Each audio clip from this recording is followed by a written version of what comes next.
So if we are going to understand how to harmonize polarities, it's important to understand how polarities express themselves in astrology.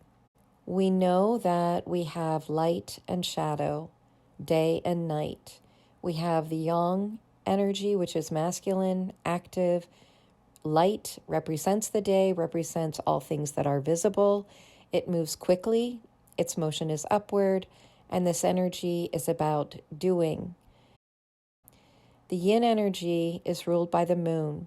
It's the feminine, hidden, resting, shadow, nighttime, invisible realm, intuitive realm. It moves more slowly from our perspective. Its motion is downward, and this energy is about being rather than doing.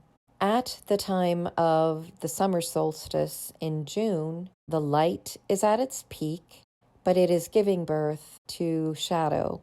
At the winter solstice, where we are now, we have darkness at its peak, and it is giving birth to the light. But you notice that there is a black circle within yang and a white circle within yin. This is just reminding us that these two energies cannot be completely separated. Yang creates yin and yin creates yang. They give birth to each other and they are in a dance of energy. As humans, we are here to learn how to balance these polarities and to do our best to stay centered. Each one of these polarities has two elements. Fire and air belong to the yang, or masculine and active polarity. Earth and water belong to the yin polarity, which is more restful and it's more about being than actually acting, taking action, and doing. Fire is associated with spirit, and the three fire signs are Aries, Leo, and Sagittarius. Air is associated with the intellect, with the mind and intellectual understanding, and those signs are Gemini, Libra, and Aquarius. Under the yin polarity, we have Earth representing the body, all things physical, material, and those signs are Taurus, Virgo, and Capricorn. And then we have water representing emotion and the intuition, and those signs are Cancer, Scorpio, and Pisces. When it comes to the seasons, we can easily identify fire, air, earth, and water by how they behave. So with fire, it is hot and dry. It ignites quickly. So this is what we would associate with the season of summer, and with a condition in the body we would call inflammation if it's in excess. And the ancients used to call this temperament choleric. When it comes to air, we are talking about warm and moist conditions. And this is what we would associate with springtime. And in the body, we associate it with circulation and prana, or temperament, known as sanguine. When it comes to the yin polarities, we have earth and water. Earth is going to be cold and dry, and what we would associate with autumn. In the body, it would be melancholic, a condition where it's in excess, it feels depressive.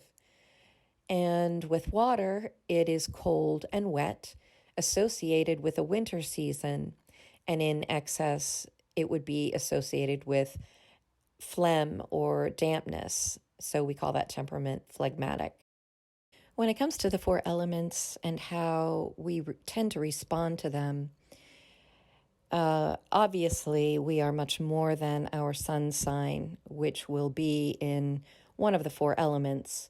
But it's helpful to know that when we have a predominance of one particular element, it's helpful to know how we respond to people, situations, etc. So with fire representing spirit, fire signs in general need to be inspired. They need to feel inspired. Literally, fire is the spirit that animates life.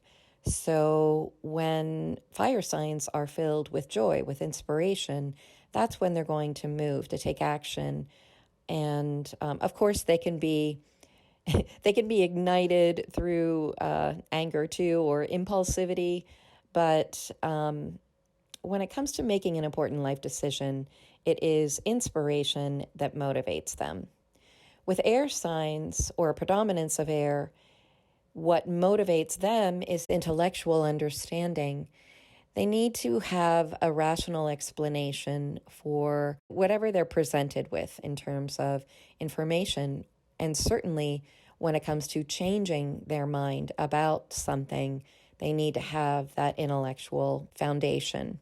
With earth, it's going to be more pragmatic. It needs to be felt and experienced viscerally through the five senses in order for earth signs to make a change or to respond to life in whatever way is presented to them. So earth and water in general are slower to change. So they have to go through a process. And with earth, the change needs to come about through a more physical, visceral, tactile way that's going to feel practical to them. When it comes to water signs, or a predominance of water, it is definitely an intuitive process. Water relates to the deep instinct that we feel in our bones. We know something, we don't know how we know it, we just feel it. It's a bone deep instinct. So with water, they have to be moved emotionally and intuitively before they will trust what is being presented to them. So these are the main points that I wanted to make about polarities and the elements and how they operate in astrology. In the next part, the next video, we will be talking about water specifically and why that is important to all of us at this time. So thanks for joining me in this video, and I will talk to you again soon in part 4.